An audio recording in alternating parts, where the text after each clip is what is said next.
صحیح دوسرا عنصر، تم اس ملک کے مالک ہوگے، اور یہ بھی ان کی راست بازی کی وجہ سے نہیں ہے، بلکہ یہ اس وعدے کی وجہ سے ہے جس کی قسم اس نے تمہارے باپ دادا سے کھائی۔ صحیح۔ پھر 7ویں آیت سے شروع کر کے خداوند ان کے زوال کی یاد دلاتا ہے جب موسیٰ 10 احکام کی 2 لوہیں اٹھائے نیچے آیا اور انہیں سونے کے بچھڑے کی پوجا کرتے پایا۔ مجھے اس واقعے کے بارے میں بتائیے کہ موسیٰ نے ان 2 لوہوں کے ساتھ کیا کیا؟ اس بات کو یاد رکھ اور کبھی نہ بھولنا کہ تم نے خداوند اپنے خدا کو بیابان میں کس طرح غصہ دلایا، بلکہ جب سے تم ملک مصر سے نکلے ہو تب سے اس جگہ پہنچنے تک تم برابر خداوند سے بغاوت کرتے رہے۔ 9واں باب انسانی بدعنوانی کے بارے میں بیان کرتا ہے۔ 8ویں آیت میں لکھا ہے، پھر حورب میں بھی تم نے خداوند کو غصہ دلایا۔ جی، پھر 22ویں آیت میں لکھا ہے، تبیرہ، مسا اور کبروت ہتاوا میں بھی تم نے خداوند کو غصہ دلایا۔ گویا خدا کو غصہ دلانا ان کا کام تھا۔ کیا آپ یہ تصور کر سکتے ہیں کہ ان تمام واقعات کے ذریعے ان کا کام تھا خداوند کو غصہ دلانا؟ پھر وہ اس حصے کا ذکر کرتا ہے جس کی طرف آپ نے ابھی اشارہ کیا جب موسیٰ پہاڑ پر گیا۔ ذرا ان باتوں پر غور کریں جو خداوند نے ان کے لیے کیا تھا۔ انہوں نے ابھی یردن کو پار کیا اور خداوند نے ان کو من کھلایا اور ان کی رہنمائی کی اور ان کو چٹان سے پانی پلایا، لہٰذا وہ بہت مضبوط تھے۔ اور جب موسیٰ نے پہاڑ پر آنے سے دیر کی تو انہوں نے شکایت کی کہ وہ دیر سے کیوں آیا۔ انہوں نے ہارون کو ان کے لیے بچھڑا بنانے کو کہا اور یہ سب کچھ 40 دن میں ہوا۔ انہوں نے شکایت کی، سونا کٹھا کیا اور بچھڑا بنایا۔ انہوں نے سونے کا بچھڑا بنایا اور انہوں نے یہ سب کچھ 40 دن میں کیا جب موسیٰ ان سے دور تھا۔ موسیٰ نے انہیں بتایا کہ وہ خدا کے پاس جاتا ہے۔ ظاہر ہے بے یقینی کی جڑیں انسان کے اندر گہرے طور پر موجود ہیں اور بینائی سے چلنے کا رجحان انسان کے اندرونی وجود میں گہرا ہے۔ اس کے بعد وہ بچھڑے کے گرد ناچے اور کہا کہ اے اسرائیل، یہ تمہارا خدا ہے جو تمہیں ملک مصر سے لے آیا، اور بائبل کہتی ہے تم نے خدا کو غصہ دلایا، وہ تمہیں نیست و نابود کرنا چاہتا تھا۔ جب موسیٰ نیچے آیا تو لوگوں کو اس بچھڑے کے گرد ناچتے دیکھا تو اس نے کیا کیا؟ در حقیقت موسیٰ نے بہت ہی دانش مندی سے کام کیا۔ اس نے وہ دونوں لوہیں توڑ دیں کیونکہ ان دونوں لوہوں کی پہلی سطر پر ان لوگوں سے مزاحمت شامل تھی صحیح۔ اور ان کے لیے سزا تھی کہ میرے حضور غیر معبودوں کو نہ ماننا، کوئی غیر معبود نہیں۔ پھر لکھا ہے تو اپنے لیے تراشی ہوئی مورت نہ بنانا۔ انہوں نے یہ دونوں احکام توڑ دیے، لہٰذا جب موسیٰ نیچے آیا تو اس نے دونوں لوہیں توڑ دیں۔ لیکن موسیٰ نے کچھ اور کیا کیونکہ خداوند نے اسے نیچے جانے کا کہا، اور جب موسیٰ نیچے آیا تو اس نے اسے جانے کا کہا۔ وہ ان کو تباہ بھی کر سکتا تھا، ان سے الگ کر دیا۔ اس نے اسے ان سے جدا کر دیا۔ موسیٰ نے خدا کو مضبوطی سے تھام لیا۔ یہاں ہم ایک خوبصورت شبیہ دیکھتے ہیں۔ اس نے کیوں خدا کو تھاما؟ اس لیے کہ خداوند ان لوگوں کو ختم نہ کرے۔ صحیح اس نے دوسرے 40 دن میں ہارون کے لیے التجا کی، صحیح۔ نہ صرف تب جب وہ 40 دنوں کے بعد نیچے آ رہا تھا۔ پس ہم 3 دفعہ شفایت کو دیکھتے ہیں، خروج کے 32 اور 33ویں باب میں، اور پھر یہاں پر چوتھی بار ہم دیکھتے ہیں کہ گویا موسیٰ لوگوں کی خاطر خداوند کو مضبوطی سے تھامے ہوئے ہے، صحیح۔ اور وہ خداوند کو مضبوطی سے اس لیے تھامے ہوئے ہے کہ خداوند ان سے ناراض نہ ہو اور ان کو ختم نہ کرے۔ اور اس نے ہارون کی خاطر خداوند کو مضبوطی سے تھام لیا، جس کے بارے میں موسیٰ نے کہا کہ اس نے لوگوں کو بے نقاب کیا، ان کا پردہ فاش کیا۔ سو خداوند ہارون سے ناراض تھا اور موسیٰ نے ہارون کے لیے التجا کی کہ خداوند اسے تباہ نہ کرے۔ شکریہ۔ ہم چھوٹا سا وقفہ لیں گے اور پھر دوبارہ حاضر ہوں گے۔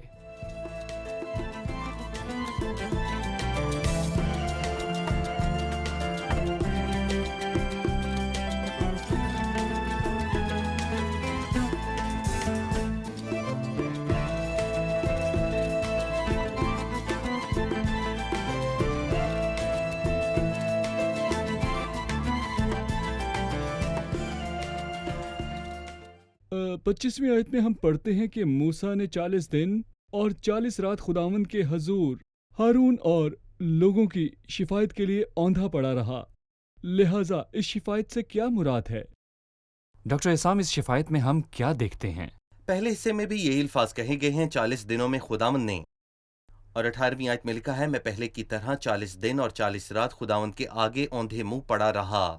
میں نے نہ روٹی کھائی نہ پانی پیا کیونکہ تم سے بڑا گناہ سرزد ہوا تھا، اور خداوند کو غصہ دلانے کے لیے تم نے وہ کام کیا جو اس کی نظر میں برا تھا، اور میں خداوند کے قہر اور غضب سے ڈر رہا تھا کیونکہ وہ تم سے ناراض ہو کر تم کو نیست و نابود کرنے کو تھا۔ یہ بات واضح ہے کہ موسیٰ نے اس گناہ سے خدا کو بہت ناراض پایا۔ در حقیقت یہ ظاہر کرتا ہے کہ موسیٰ کا دل خدا کے جیسا تھا۔ موسیٰ بہترین خصوصیات کا مالک تھا، بے شک اس کا دل خدا جیسا تھا، اور وہ جانتا تھا کہ یہ لوگ خدا کے لیے قیمتی ہیں۔ اسی لیے موسیٰ کا خدا کو پکڑے رہنا بہت ہی زبردست اور غیر معمولی تھا۔ اور جیسا کہ میں نے بہت دفعہ حوالہ دیا، موسیٰ نے خداوند کے سامنے شفاعت کی۔ اس نے خداوند سے شفاعت کی کہ وہ انہیں تباہ نہ کرے، اور خداوند نے اس سے کہا کہ میں تجھ سے بہترین قوم بناؤں گا۔ جی۔ اس نے شفاعت کی اور خداوند ان کے درمیان چلتا رہا، اور خداوند نے قبول کر لیا کہ وہ ان کو تباہ نہیں کرے گا، اور انہوں نے کہا کہ وہ ان کے درمیان چلتا نہیں رہے گا، وہ اپنے فرشتوں کو بھیجے گا۔ اس نے شفاعت کی کہ اپنے فرشتے نہ بھیج بلکہ خود ان کے درمیان چل۔ اور یہاں کلام کہتا ہے کہ وہ 40 دن تک اوپر پہاڑ پر تھا، اور وہ خدا سے شفاعت کر رہا تھا کہ وہ خداوند سے ان لوگوں کی حمایت کرے، اور اس کے علاوہ وہ ہارون سے بھی ناراض نہ ہو۔ شکریہ ڈاکٹر احسام۔ اب میں 10ویں باب کی طرف بڑھوں گا اور میں اس کی چند آیات پڑھنے کے بعد آپ سے سوال پوچھوں گا۔ اس وقت خداوند نے مجھ سے کہا کہ پہلی لوہوں کی مانند پتھر کی 2 اور لوہیں تراش لے اور میرے پاس پہاڑ پر آ جا، اور ایک 24 صندوق بھی بنا لے، اور جو باتیں پہلی لوہوں پر جن کو تو نے توڑ ڈالا لکھی تھیں وہی میں ان لوہوں پر بھی لکھ دوں گا، پھر تو ان کو صندوق میں دھر دینا۔ سو میں نے کیکر کی لکڑی کا ایک صندوق بنایا اور پہلی لوہوں کی مانند پتھر کی 2 لوہیں تراش لیں، اور ان دونوں لوہوں کو اپنے ہاتھ میں لیے ہوئے پہاڑ پر چڑھ گیا، اور جو 10 حکم خداوند نے مجمع کے دن پہاڑ پر آگ کے بیچ میں سے تم کو دیے تھے، انہی کو پہلی تحریر کے مطابق اس نے ان لوہوں پر لکھ دیا۔ پھر ان کو خداوند نے میرے سپرد کیا، تب میں پہاڑ سے لوٹ کر نیچے آیا اور ان لوہوں کو اس صندوق میں جو میں نے بنایا تھا دھر دیا، اور خداوند کے حکم کے مطابق جو اس نے مجھے دیا تھا وہ وہیں رکھی ہوئی ہیں۔ پھر بنی اسرائیل بیروت سے بنی یاکان سے روانہ ہو کر موسرا میں آئے، وہیں ہارون نے رحلت کی اور دفن بھی ہوا، اور اس کا بیٹا علیزر کہانت کے منصب پر مقرر ہو کر اس جگہ خدمت کرنے لگا۔ وہاں سے وہ جدجودا کو اور جدجوتا سے یوتبات کو چلے گئے۔ اس ملک میں پانی کی ندیاں ہیں۔ 10ویں باب میں پہلے الفاظ 2 لوہوں کے بارے میں بات کرتے ہیں۔ آپ ہمیں بتائیے کہ پہلی 2 لوہیں کیوں توڑی گئی تھیں، اور یہ کہ نئی 2 لوہیں ہمیں کیا بتاتی ہیں؟ انہیں صندوق میں رکھنا کیوں اہم تھا؟ کیا یہ عہد کا صندوق تھا یا کوئی دوسرا صندوق تھا جو عہد کے صندوق کے سامنے رکھا تھا؟ پہلی 2 لوہوں کو توڑنا پڑا کیونکہ وہ سزا لائیں گی۔ یہ عام شریعت ہے، صحیح۔ کیونکہ جو کوئی بھی گناہ کرتا ہے اس کا مرنا تو ضرور ہے۔ لوگ پہلے ہی 2 احکام توڑ چکے تھے، پس موسیٰ جب 2 لوہیں لے کر نیچے آ رہا تھا تو وہ ان پر سزا لائیں گی، پس خداوند کو کوئی دوسرا راستہ دیکھنا پڑا، مگر یہ شریعت جیسی تھی ویسی ہی رہی، کیونکہ یہ شریعت خدا نے خود اپنی انگلی سے تحریر کی، کیونکہ یہ خدا کی طرح ہی اختیار رکھتی ہے۔ پس اس نے انہیں صندوق میں رکھا، اور وہ صندوق کی بات کرتا ہے جو لکڑی کا ہے نہ کہ سونے کا۔ لکڑی کا صندوق جو مسیح کی انسانی فطرت یا حلیمی کو ظاہر کرتا ہے۔ گویا ہمیں یہاں یاد دلایا جا رہا ہے کہ خداوند ہر چیز میں مسیح کی طرف اشارہ کرتا ہے، جس نے کہا تیری شریعت میرے دل میں ہے۔ لوگ اسے پورا کرنے میں ناکام رہے، لیکن آپ ایک ایسے شخص کو دیکھیں گے جو اس شریعت کو پورا کرے گا۔ کیا آپ اس شخص کے بارے میں جاننا چاہتے ہیں جو شریعت کو پورا کرنے کے قابل ہوگا؟ لہٰذا میں وہ شخص ہوں جو شریعت کو پورا کروں گا۔ اور پھر شریعت کی 2 لوہوں کو لکڑی کے صندوق میں رکھا گیا تھا۔ صحیح۔ پس یہ صندوق مسیح کی شخصیت کے بارے میں بولتا ہے، اپنی لیکن یہ وہ شائستگی صندوق میں نہیں ہے جو خیمہ اجتماع میں رکھا تھا، جس کو بنانے کے بارے میں خدا نے خروج 25 میں موسیٰ کو ہدایات کی تھیں۔ یہ پہلے کا اس نے صندوق انہیں ہے۔ ایک صندوق بنانے کو کہا، ہم، لہٰذا موسیٰ نے کیکر کی لکڑی کا ایک صندوق بنایا اور وہ لوہیں ان میں رکھیں۔ صحیح۔ 2 لوہیں لکڑی کے بنے ہوئے ایک صندوق میں رکھی گئیں جو مسیح کی انسانی زندگی کو ظاہر کرتی ہیں۔ مسیح نے شریعت کو کس طرح اہمیت دی؟ در حقیقت اس نے ہر چیز میں شریعت کو اہمیت دی۔ جب اس نے کہا کہ تیری شریعت میرے دل میں ہے، مطلب یہ کہ میرے دل میں، میرے باطن میں، اور میرے تمام خیالات اس پر چلتے ہیں۔ صحیح۔ اور اس نے اسی شریعت کو جنگ میں استعمال کیا، اور اسی شریعت کو اس نے اپنے کھانے کے طور پر استعمال کیا۔